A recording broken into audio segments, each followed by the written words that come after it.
fazendo nossos estudos nas Sagradas Escrituras, nas lições da Escola Bíblica Dominical e no particular hoje do capítulo 10 do livro de Daniel, queremos considerar alguns assuntos dentro do próprio texto bíblico e assim convido a todos a tomarem as Bíblias e vamos estar vendo os versos que temos nas Sagradas Escrituras. Dentro da revista propriamente dito, nós temos o nosso texto áureo baseado no verso 5, que diz: E levantei os meus olhos e olhei, e vi um homem vestido de linho, e os seus lombos cingidos com ouro fino de Ufaz. A verdade prática na revista diz: Deus revela o futuro para que o seu povo não fique amedrontado e confuso. A nossa leitura bíblica está dividida em vários textos do capítulo 10, ou seja, os versos de 1 a 6, pulando depois para o verso 9, 10 e depois para o verso 14.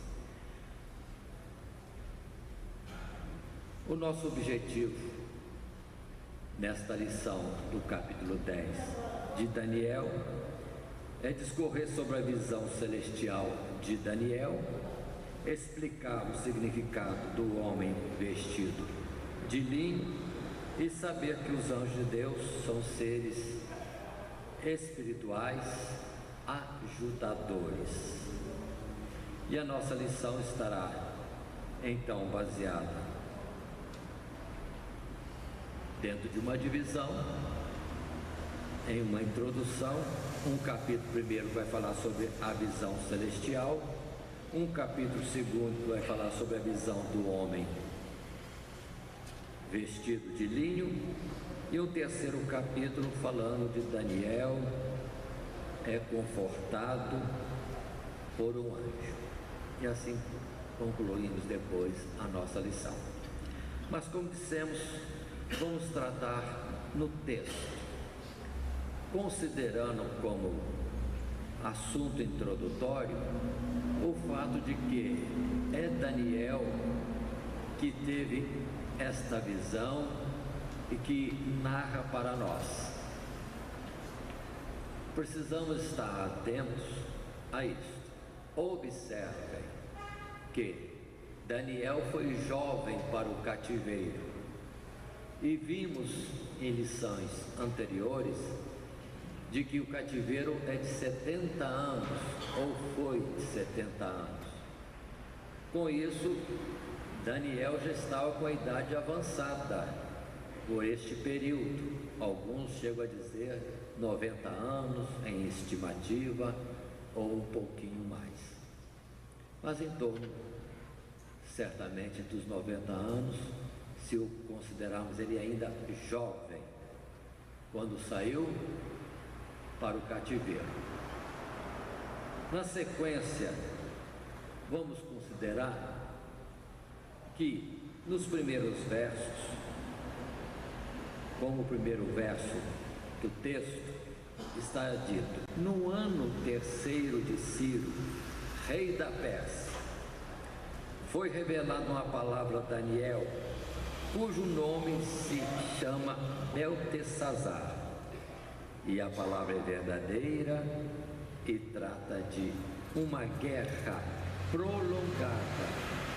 E ele entendeu essa palavra e teve entendimento da visão. Observemos o primeiro verso com mais cuidado, mais devagar. Aqui diz que já está o tempo no terceiro ano de Ciro. Considerem que vimos anteriormente, até mesmo na lição do capítulo 9, que o cativeiro em Babilônia estaria terminado quando Ciro desse o seu decreto. E isso ele fez no primeiro ano do seu reinado. Primeiro ano.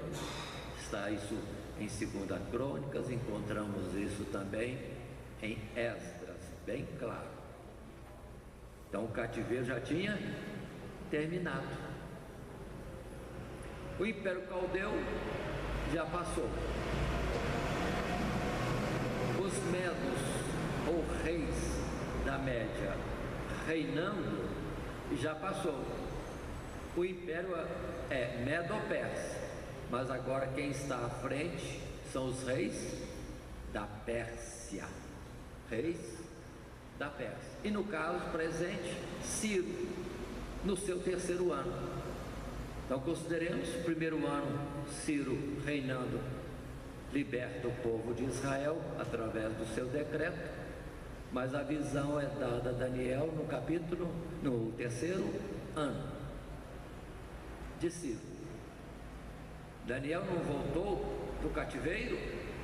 Tudo indica que não.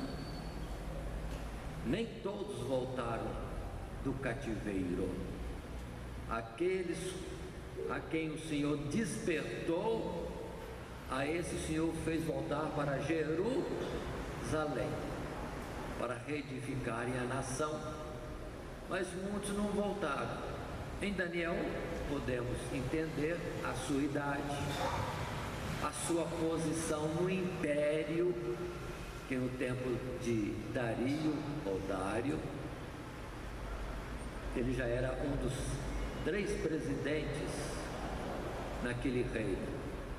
No tempo dos reis persas não é falado nada, não podemos afirmar que continuou, mas ele sempre teve uma alta posição. Inclusive nessa própria revelação ou registro do capítulo 10 mostra ele em atividade no Império Medo-Persa. Mas Daniel não voltou, é que entendemos, idade ou funções importantes no Império, e muitos não tinham que voltar. É o Deus tomando cuidado, tendo a sua estratégia de deixar israelitas espalhados pelo mundo inteiro, porque eram sementes, ou então semeadores do conhecimento do Deus verdadeiro, Jeová, o Deus que é, que era e que há de vir.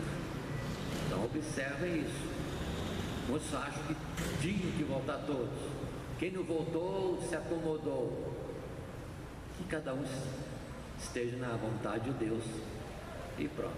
Mas eu creio que Deus queria que houvesse israelitas espalhados pelo mundo, tanto que eles depois vão construir sinagogas em muitas cidades pelo mundo inteiro, e lá já novos convertidos dentre os gentios existiam, e depois os apóstolos indo de cidade em cidade pelo mundo, e em muitas cidades encontravam grupo de judeus, sinagogas, onde a mensagem do Evangelho já tinha um público selecionado para ouvir, e a mensagem difundir-se logo.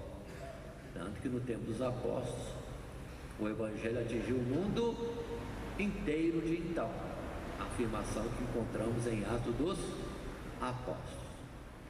Muito bem, entrando ainda no verso 1 com mais detalhes, foi revelada a ele uma palavra.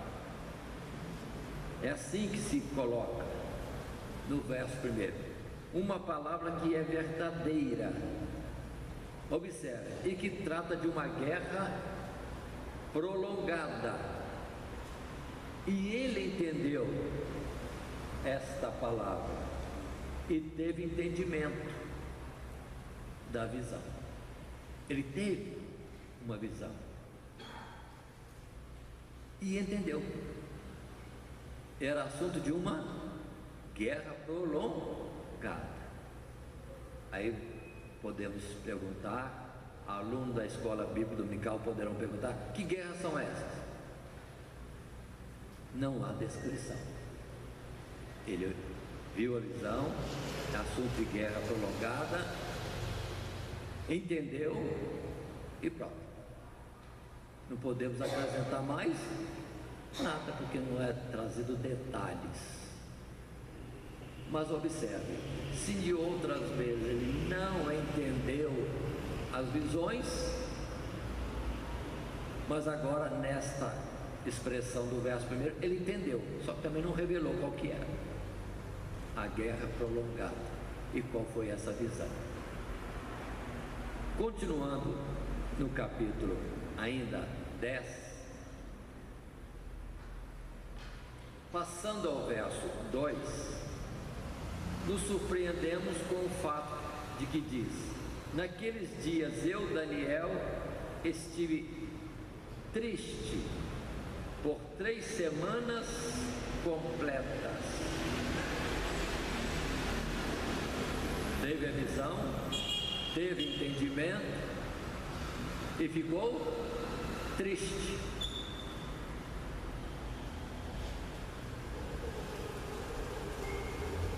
Por que razão? Por causa da visão? O fato da guerra prolongada é o mais natural, porque está dentro do nosso contexto. Muitos colocam que ele ficou triste porque Jerusalém estava com dificuldade de construir o templo e outras coisas mais. Mas calma, o decreto saiu no ano primeiro, nós estamos ainda no ano terceiro, e naquele tempo as coisas não resolviam apressadamente não. Só até o decreto chegar a todos os lugares e o povo se levantar e ir a Jerusalém, só aí já deveria levar um bom tempo, para depois começar a reedificação. E se for observar as datas, nem tudo coincide, para afirmar que foi por esse motivo que Daniel estivesse triste. Ele simplesmente ficou triste após uma visão de uma guerra prolongada. O bom das coisas que nós vamos defender e argumentar com os alunos é quando nós pegamos o que está escrito ou explicado nas escrituras, aquilo que a gente entende ou supõe, ou que outros possam afirmar de um jeito e outro, nem sempre é válido. Nós estamos, na verdade, lançando hipóteses e não trazendo a expressão de uma verdade. Ou sabemos ou não sabemos. É a melhor posição. Começar a querer montar uma história em cima daquilo que nós não entendemos não é adequado. Mas, em consequência da sua tristeza, verso 3 diz: manjar desejável não comi, nem carne nem vinho entraram na minha boca, nem me ungir com unguento, até que se cumpriram as 3 semanas. Aqui sim, ele faz a reserva de 3 semanas em oração e jejum, por esse motivo de tristeza dele. Qual foi a oração dele? Não há a expressão de uma oração. Ele fez súplicas a Deus? Não está escrito. Mas ele esteve em oração 3 semanas e também em jejum. Agora, observe, a idade dele é avançada. Ele ainda no exercício de funções no império, mas nada dessas coisas tirou dele aquela constância de oração, e no caso jejum. Os anos passam, antes era moço, agora é velho, mas nunca deixou de orar. É um exemplo para nós. E já de outra vez nós já vimos que por ele, temos o exemplo de que orando Deus responde. Deus ouve as orações e age de alguma forma. Já anteriormente, capítulo 9 mesmo, ele orou, suplicou, e a expressão bíblica é estando ainda em oração. Já veio de imediato a resposta. E informações novas, que ainda que não fosse para ele, para o tempo dele, mas estavam já entregues por causa de um coração preocupado em estar diante de Deus, apresentando a necessidade do povo. E vimos antes o objetivo de as coisas de Deus não estarem lançadas por terra, mas antes que as coisas de Deus tivessem desenvolvimento, o seu nome fosse sempre glorificado, estando em uma situação de honra diante de todas as nações. Muito bem, passando agora ao verso seguinte, o verso 4 traz esse registro. E no dia 24 do primeiro mês, eu estava à borda do grande rio Idequel. Ele está citando que agora ele está no dia 24 do primeiro mês, junto ao rio Idequel. E lembremos que o rio Idequel é o rio Tigre. O rio Eufrates é um limite da Caldeia, e o rio Tigre ou Idequel é o outro limite ao norte, mas também ao oriente. Então ele estava no outro limite da Caldeia. Mas continua a palavra dizendo, verso 5, revela a visão. Levantei os meus olhos e olhei, e vi um homem vestido de linho, e os seus lombos cingidos com ouro fino de Ufaz. Lendo mais um pouco. E o seu corpo era como turquesa, e o seu rosto parecia um relâmpago, e os seus olhos como tochas de fogo, e os seus braços e seus pés como cor de bronze assacalado, polido, e a voz das suas palavras como a voz de uma multidão. E só eu, Daniel, vi aquela visão. Os homens que estavam comigo não a viram. Não obstante, caiu sobre eles um grande temor, e lá está a visão do homem de linho, ou vestido de linho.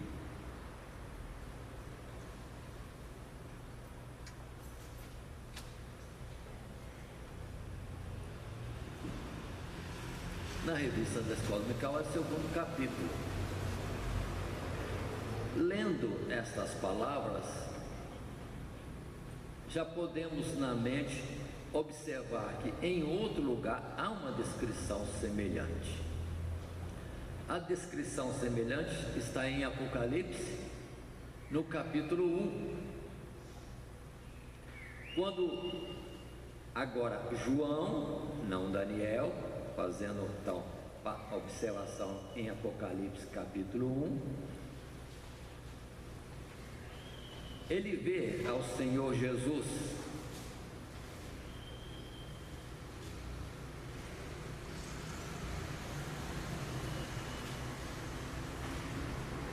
a palavra está no verso 12 em Apocalipse.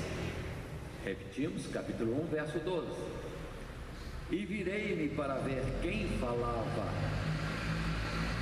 comigo, e virando-me, vi 7 castiçais de ouro,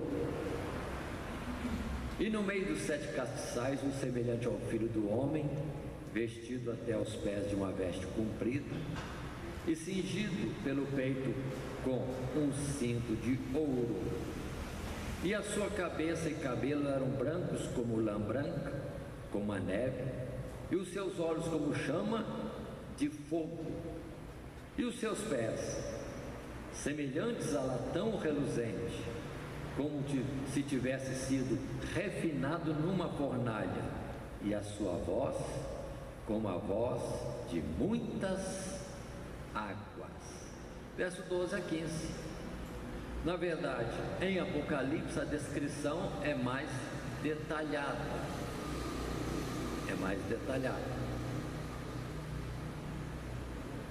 No capítulo 1 de Apocalipse, sim, a visão é de Cristo Jesus, porque ele mesmo se identifica como aquele que havia sido morto, mas esse que estava vivo. É Jesus em Apocalipse. Agora, no capítulo 10 de Daniel, ele tem esta visão. Sim, tem essa visão. A semelhança com a manifestação de Jesus para João. Quais são as semelhanças? Homem vestido de linho, lombos cingidos com ouro fino de Ufaz,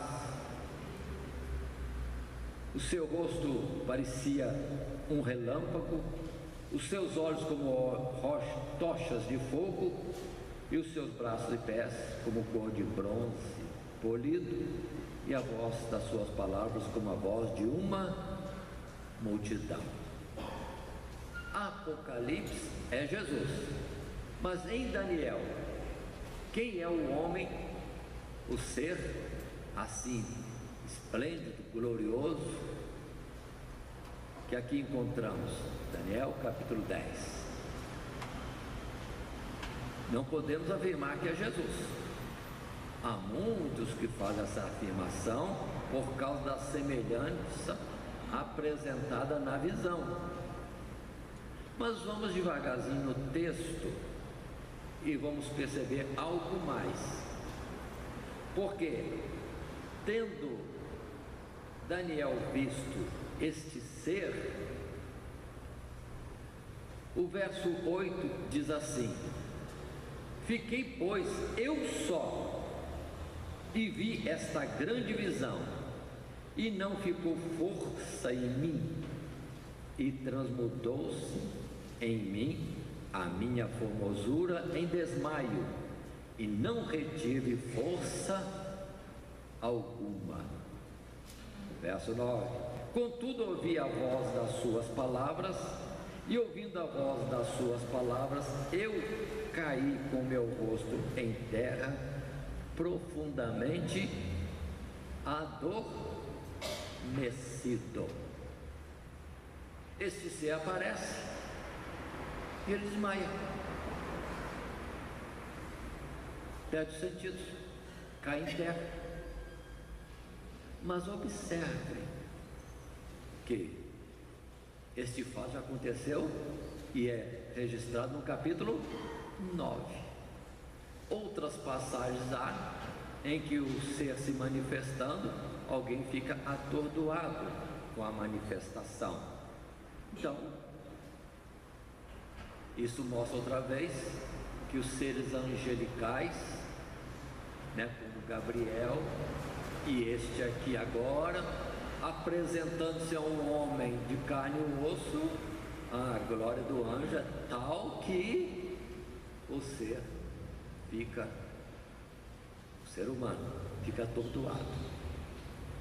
De fato, os anjos precisam vir como que diminuídos do seu poder, como foi para, relembremos, Zacarias, pai de João Batista, e para a própria Maria e outras revelações das Sagradas Escrituras, quando nessas oportunidades últimas não houve manifestação de um temor, de um desmaio, de alguma coisa assim. Então, o mesmo anjo apresentando-se não causou alarde algum.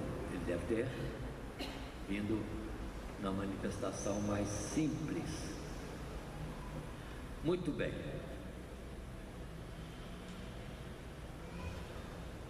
Daniel desmaia. Em Apocalipse, no capítulo 1, quando João também tem esta visão, consideremos ainda no capítulo 1, no verso 17, que também João em Apocalipse diz assim: e quando o vi, caí a seus pés como morto. Ele pôs sobre mim a sua destra, dizendo-me: não temas, Eu sou o primeiro e o último. Em Apocalipse, na revelação que teve João, ele desmaiou também. Mas ali é Jesus e Jesus o esforça. Aqui, no capítulo 10 de Daniel, precisamos ir devagar e mais à frente para termos uma palavra mais concreta para dizer quem é este ser. Porque a continuidade do registro, agora no verso 10, diz assim: e eis que uma mão me tocou e fez que me movesse sobre os meus joelhos e sobre as palmas das minhas mãos, e me disse: Daniel, homem muito desejado, está atento às palavras que te vou dizer, e levanta-te sobre os teus pés, porque eis que te sou enviado. E falando ele comigo esta palavra, eu estava tremendo. Vamos devagar. Ele tem uma visão de um ser celestial, desmaia. Aí quando depois ele percebe como que uma mão fazendo se esforçar para se pôr de joelhos, se firmar, se pôr de pé, mas ele está tremendo. Verso 12 diz: então me disse: não temas, Daniel, porque desde o primeiro dia em que aplicaste o teu coração a compreender e a humilhar-te perante o teu Deus, são ouvidas as tuas palavras. Eu vim por causa das tuas palavras. Observe que alguém o anima, e alguém diz que desde que ele começou a orar, as suas palavras de oração são ouvidas, e este ser foi enviado por causa das suas palavras em oração. Qual foi a oração? Lembremos, aqui não há descrição, não há registro de quais foram as palavras de Daniel, diferente do capítulo 9, que está direitinho o que Daniel orou, mas no capítulo 10 não fala qual foi a sua oração. Muito bem, dando sequência, e aqui vou saltar um pouco os versos, ainda que depois retorno. No verso 15, Daniel expressa assim: e falando ele comigo essas palavras, abaixei o meu rosto e emudeci. Ele, na verdade, continuava ainda atônito com a visão. O verso 16 continua: e eis que uma como semelhança dos filhos do homem me tocou os lábios. Então abri a minha boca e falei e disse àquele que estava diante de mim: Senhor meu, por causa da visão sobrevieram-me dores e não me ficou força alguma.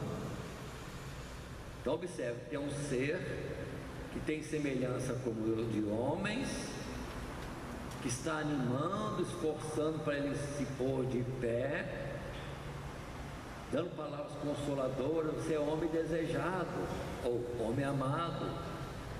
Você entrou em oração e já saiu a resposta. Deus já me mandou ao teu encontro. Só que ele está ainda atônito. Muito bem. É no verso 17 que Daniel consegue falar. E observe o que ele fala. Diz Daniel: Como, pois, pode o servo deste meu Senhor falar com aquele meu Senhor? Porque quanto a mim, desde agora não resta força em mim e não ficou em mim fôlego. Aqui podemos afirmar: Daniel viu algo maravilhoso na revelação de um ser celestial, a descrição semelhante à de Apocalipse, e desmaia. Mas é um outro personagem, Daniel, o anjo glorioso, e um outro que vem animá-lo, um terceiro personagem. E ele diz desta forma, observem: como pois pode o servo deste meu Senhor? Então ele está falando com alguém ao seu lado. Como pode o servo deste meu Senhor falar com aquele Senhor? Então observe, ele está chamando de Senhor os dois seres, o primeiro que ele viu e o segundo que está junto dele, animando, consolando com palavras, incentivando o outro. Então nós temos dois seres angelicais e o próprio Daniel. Então vamos entender: o ser vestido de linho e com a expressão igual de Apocalipse capítulo 1, ou manifestação como de Apocalipse 1, é um ser. O que está consolando Daniel é um segundo anjo. Três personagens até o momento. O verso 18 continua: e uma como semelhança de um homem me tocou outra vez e me confortou e disse: não temas, homem muito desejado, paz seja contigo, anima-te, sim, anima-te. E falando ele comigo, esforcei-me e disse: fala, meu Senhor, porque me confortaste. Então a trajetória do acontecimento está sendo assim. Daniel, na sua idade avançada, já passado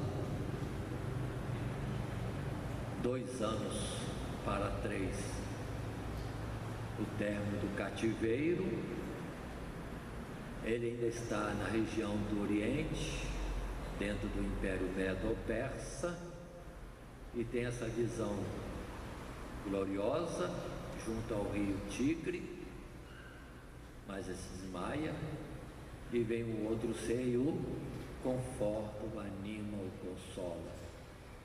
Muito bem. E vai revelar-lhe coisas. Nos versos anteriores tem detalhes ainda deste que fala com ele. Voltando ao verso 12: o ser angelical que o consola, o anima, já lemos, vejamos novamente, disse: não temas, Daniel, porque desde o primeiro dia em que aplicaste o teu coração a compreender e a humilhar-te perante o teu Deus, são ouvidas as tuas palavras. Eu, este que o consola, vim por causa das tuas palavras. Mais uma vez, a validade da oração. Deus sabe tudo. Na primeira palavra, já sabe. Surpresa, sabe antes, que já leu o nosso pensamento. Surpresa, sabe mais, sabe a intenção do nosso coração. Deus sabe tudo. Mas clamando a Ele, conversando com Ele, orando, Ele como que fica ouvindo, como se não soubesse nada, esperando a gente terminar de falar, para depois vir contra a nossa necessidade.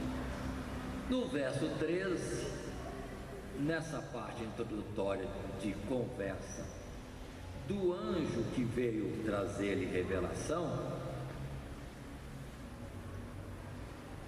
e o próprio Daniel, ele diz, verso 13: mas o príncipe do reino da Pérsia se pôs defronte de mim 21 dias, e eis que Miguel, um dos primeiros príncipes, veio para ajudar-me, e eu fiquei ali com os reis da Pérsia. Aqui uma revelação. Daniel começou a orar. Quantos dias orou? Quanto tempo esteve em jejum? 21 dias. Quando é que Deus ouviu? Nas primeiras palavras. Quando é que Deus já mandou para ele uma resposta ou um mensageiro com palavras explicativas de mais alguma coisa? Imediato. Imaginemos assim, sem fugir do texto, não é ficção. Deus deu ordem a alguém para trazer mensagem a Daniel. Esse ser angelical já saiu voando, e numa questão de segundo, fração de segundo, já poderia estar junto de Daniel, trazendo-lhe mensagem, igualzinho no capítulo 9. Falando ainda Daniel em oração, já apareceu o ser para lhe dar alguma mensagem.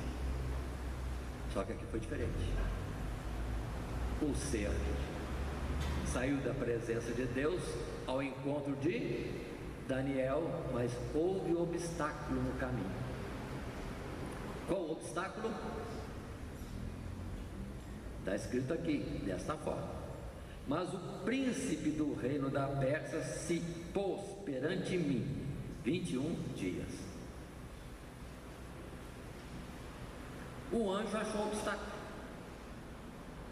Alguém que resistiu ao anjo por 21 dias.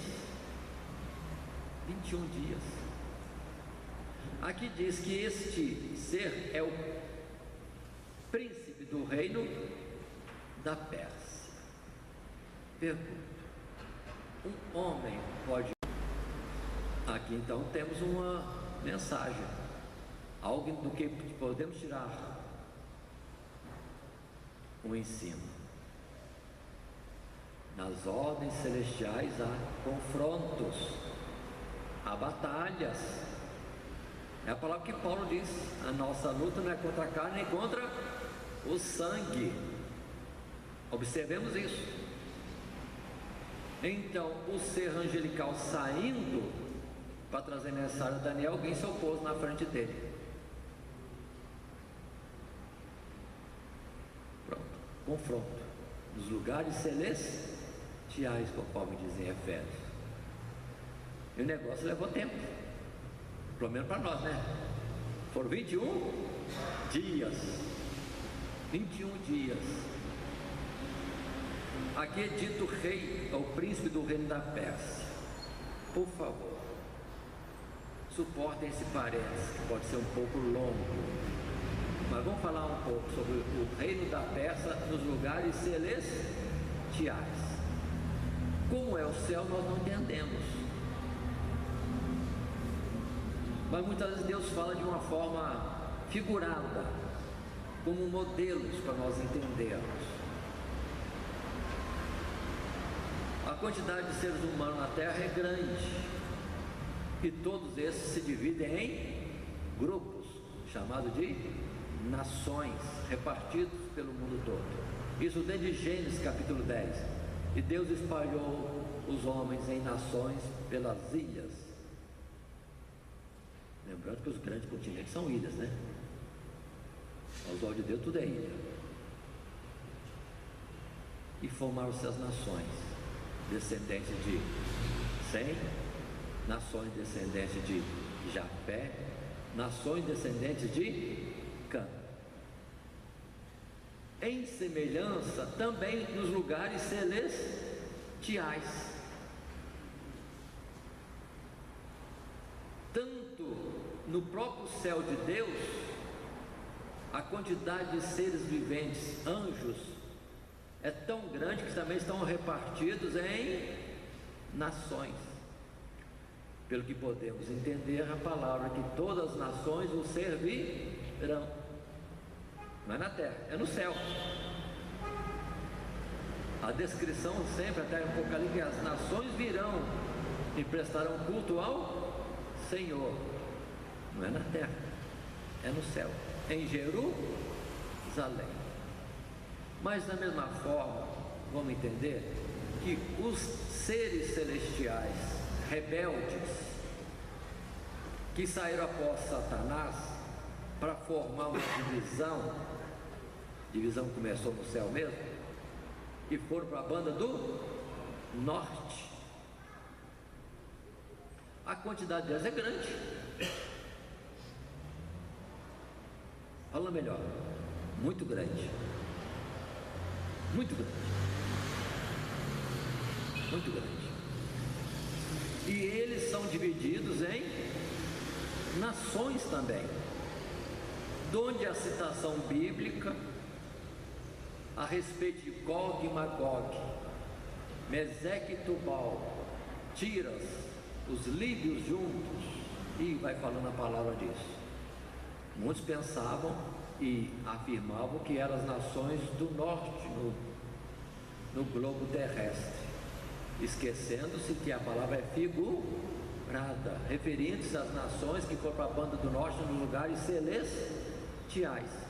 Então nós chamamos os seguidores de Satanás como anjos caídos, rebeldes, infiéis, demônios, etc. Mas eles estão organizados em grupos, nações, que a Bíblia figuradamente fala Gog, Magog, Meseque, Tubal, etc. Isso nós encontramos em Ezequiel e depois em Apocalipse capítulo 20. Ele fala principados, isso, reinos. Obrigado, Efésios, outra vez. Nossa luta é contra principados. Lembrando que principado fala de grupos, onde há alguém liderando outras pessoas, mas em plural. Principados.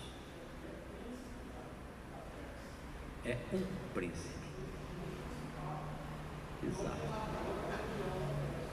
Onde isso?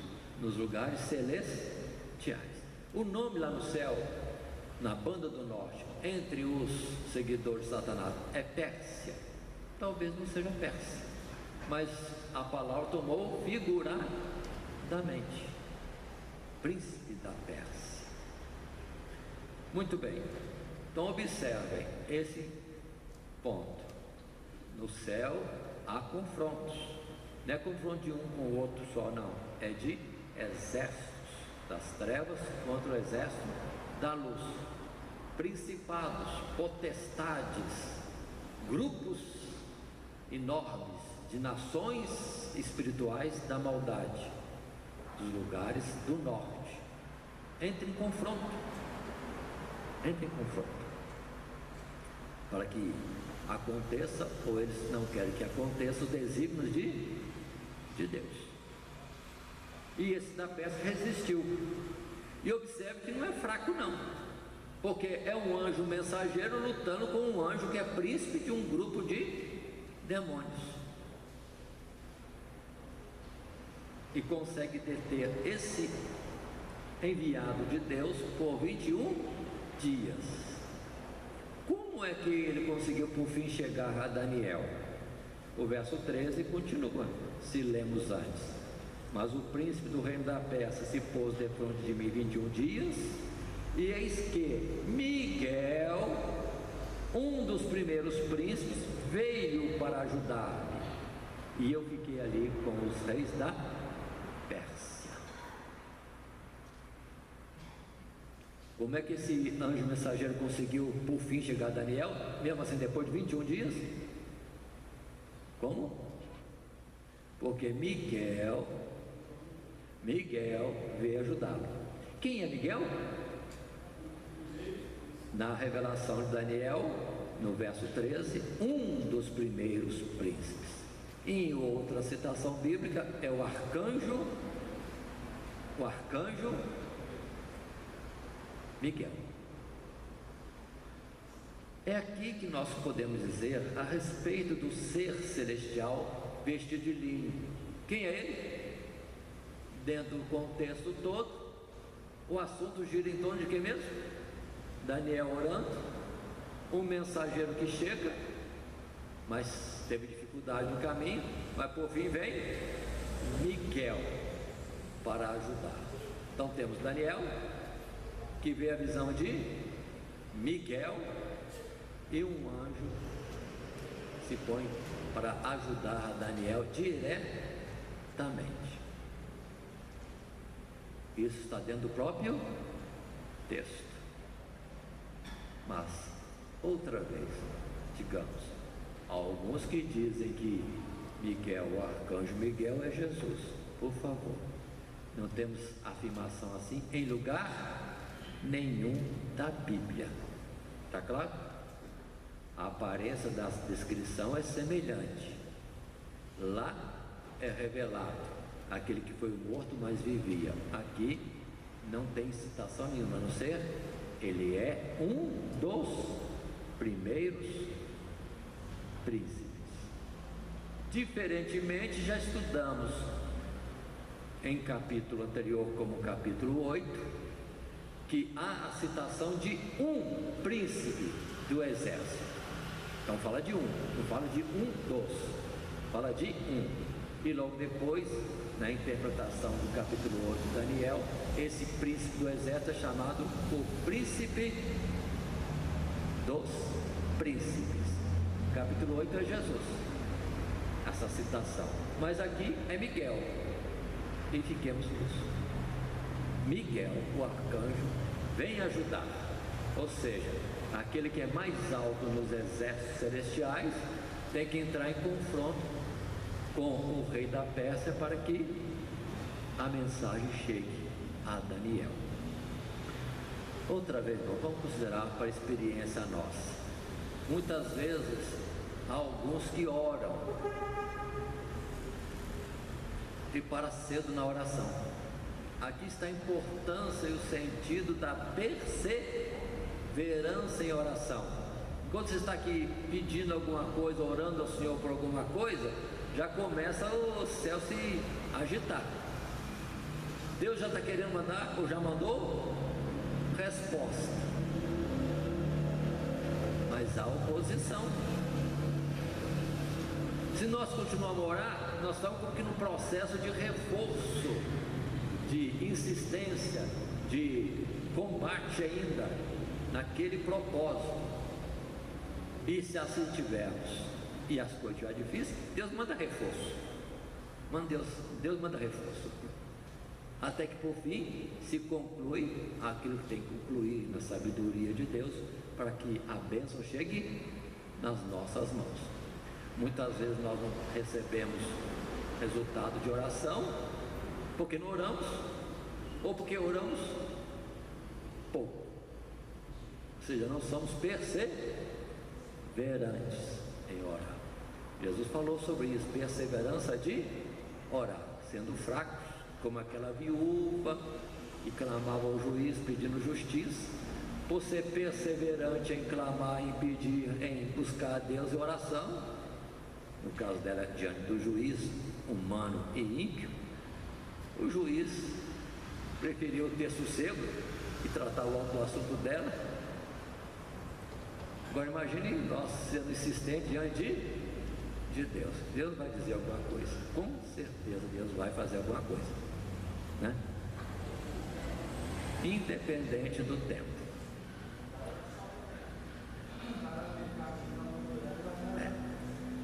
No testemunho de um certo irmão, foi assim: ele estava orando com a causa, não lembro bem qual é a causa, parece que era uma dificuldade, uma luta. nem bem sei se é ele ou alguém junto a ele, conhecido dele, orando por um problema, uma necessidade.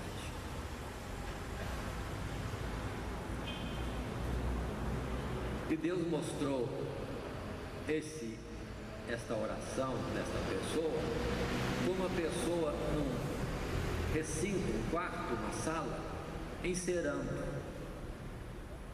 lustrando a sala. Mas numa certa parte do trabalho desistiu de encerar e ilustrar a sala, o recinto, e foi embora. E Deus mostrou como sendo aquele que começou a fazer uma obra de intercessão, de oração, de clamor diante de Deus, mas não foi perseverante a concluir todo o processo. Processo que é esse, de humilhação, de, digamos assim, buscar a real vontade de Deus, está como alistado na guerra, a guerra celestial, porque não lutamos contra a carne e contra o sangue, e no meio da guerra a gente abandona o campo de batalha e vai embora.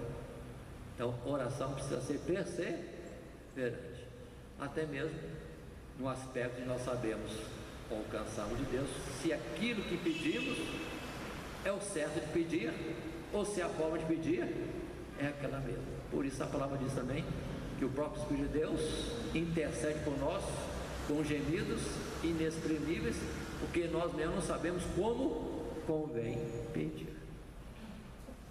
Então observe esses particulares em fatos bíblicos e experiências de irmãos entre nós, para nos ajudar a sermos mais perseverantes no propósito da oração. Muito bem, então está, quando terminamos este verso 13, falando de Miguel, o ser vestido de branco, ou vestido de linho, com aquela aparência tal qual a de Jesus em Apocalipse. Aparência tal qual. Muito bem. A sequência, já falamos um pouco mais quando eu saltei os versos, indo até a frente, no verso 19, que já lemos, mas repito. E disse, aquele ser disse a Daniel por último: não temas, homem muito desejado, paz seja contigo, anima-te. Sim, anima-te. E falando ele comigo, esforcei-me e disse: fala, meu Senhor, porque me confortaste. Observe que o diálogo ali chegou a este ponto. E finalmente o anjo deixa de falar dessas descrições e vai entrar no assunto pelo qual ele foi enviado. Mas inicia dizendo ainda, verso 20, e diz: sabes porque eu vim a ti? Eu tornarei a pelejar contra o príncipe dos persas. Ou seja, a batalha contra o príncipe dos persas ainda não tinha concluído. Nessa citação não tinha concluído. Verso 20 continua e acrescenta: e saindo eu, eis que virá o príncipe da Grécia. Ou seja, irmãos, no âmbito terrestre podemos entender um pouco.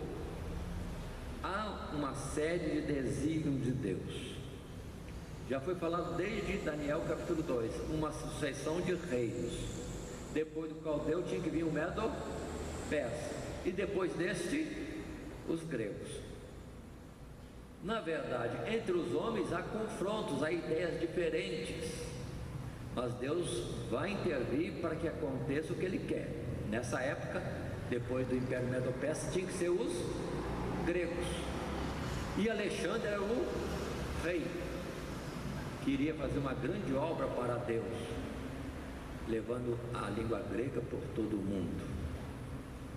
Muito bem, então vamos entender, nas hostes celestiais Se houve uma vitória agora por ajuda de Miguel, em que o anjo entregou a mensagem para Daniel, aliás, não entregou ainda, vai entregar, mas já está avisando, terminou aquilo ali, as batalhas, né, vão continuar, e agora será contra o príncipe da Grécia,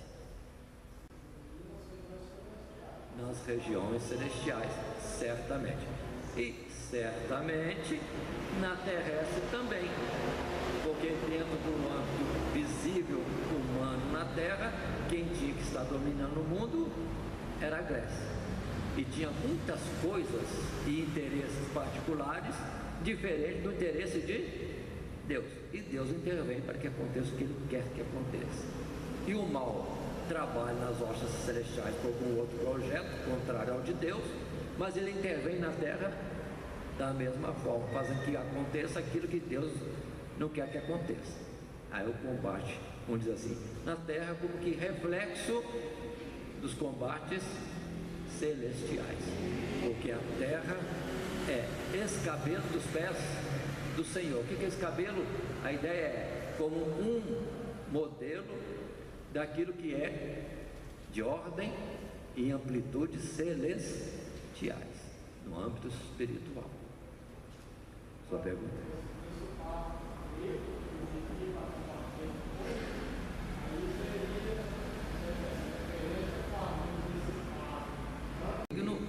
Tem o príncipe da Grécia no lado espiritual, do lado espiritual vai haver o combate no céu por algum propósito de Deus, que há contrariedade das trevas, mas que o reflexo na terra também haverá. Só que Deus já revelou qual o seu desígnio. Qual o desígnio dele? A Grécia tem que dominar. Então,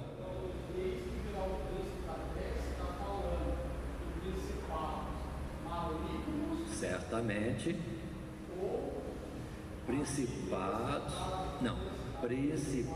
malignos. Mas o que eu quero chamar a atenção é que a terra é como a figura, é a maquete. Exatamente. O âmbito terrestre está em como que a aparência visível de carne, mas há intenções e projeções na ordem celestiais. Lá, guerra travada em âmbito espiritual. E aqui na terra, esse âmbito espiritual está combatendo, só que envolvendo homens, tal qual, vamos tomar um exemplo aqui humano, quando a palavra diz que os reis, as autoridades são constituídas por Deus, é porque é constituída por Deus. Mas não há combate na terra para que aconteça conforme a vontade de Ciclano, Beltrano e outro mais. Os homens lutam, cada um querendo o seu interesse. Os grupos querem os seus interesses, mas Deus tem um propósito e uma determinação. Então, os homens querem disputar uma coisa, quando Deus quer atribuir isso a alguém. Então, as forças espirituais estão agindo para que aconteça do lado de Deus, que aconteça na terra a vontade de Deus, e o mal sempre trabalhando o contrário. Exato. Por exemplo, vamos tomar um sentido contrário, no tempo passado, só para modelo. No tempo de Mardoqueu, quem reinava? Assuero? Assuero reinava? Assuero. Mas tinha um grupo de homens que queriam matar o rei.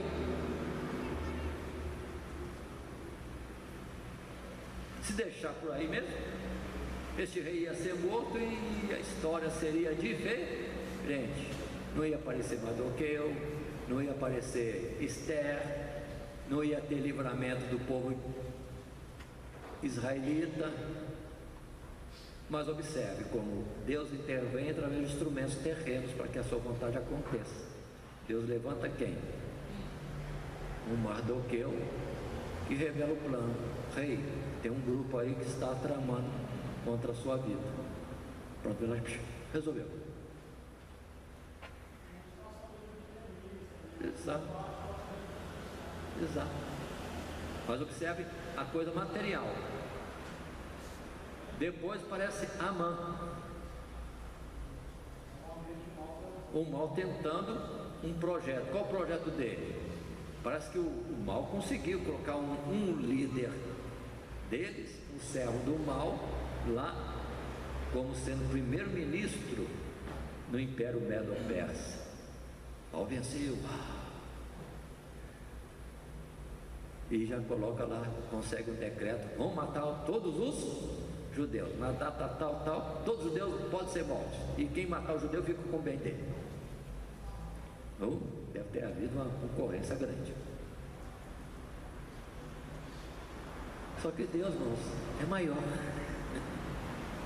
Deus tem um propósito: colocar Israel para voltar para a sua terra, reedificar a cidade, a nação, o templo, e ser testemunha para as gerações seguintes. Aí Deus levanta o Mardoqueu, que já deixou o mesmo rei. Deus já deu beleza para a Esther. O rei se encantou com a Esther, casou com ela, sem saber que era judia. E quando Amã, primeiro-ministro, acha que vai ser o tal, uma mulher desmancha tudo que o mal tinha conseguido e dá vitória para o povo de Deus. É Deus. É Deus. Então Mardoqueu aí sai do anonimato e começa a ver as coisas mudando. Ou seja, Deus trabalha. Quando o mal está trabalhando, arquitetando, Deus já sabe e Deus já prepara livramentos, mudanças para que a sua vontade prevaleça. Isso aqui na terra aconteceu, mas para isso houve batalha no céu.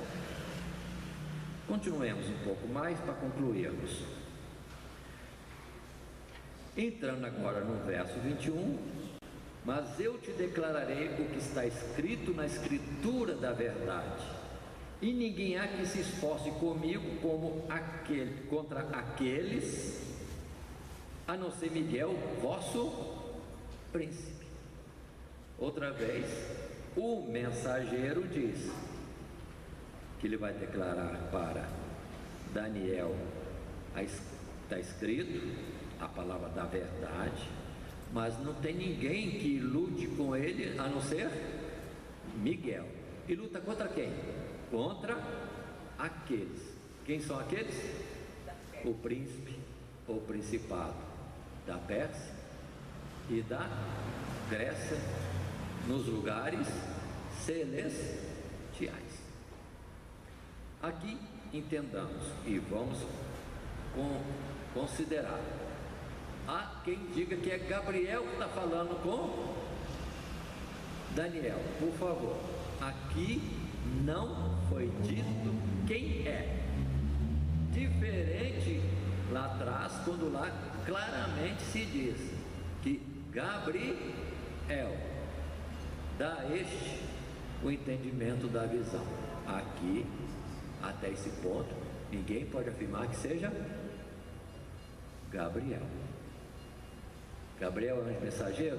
É, mas no céu não tem só um mensageiro. Já lembramos outra vez de Jacó, quando viu em Betel a escada que ligava a terra ao céu. Não era um anjo que subia e descia rapidamente, e tinha que voltar logo porque só tinha ele. Não. São muitos anjos subindo e descendo.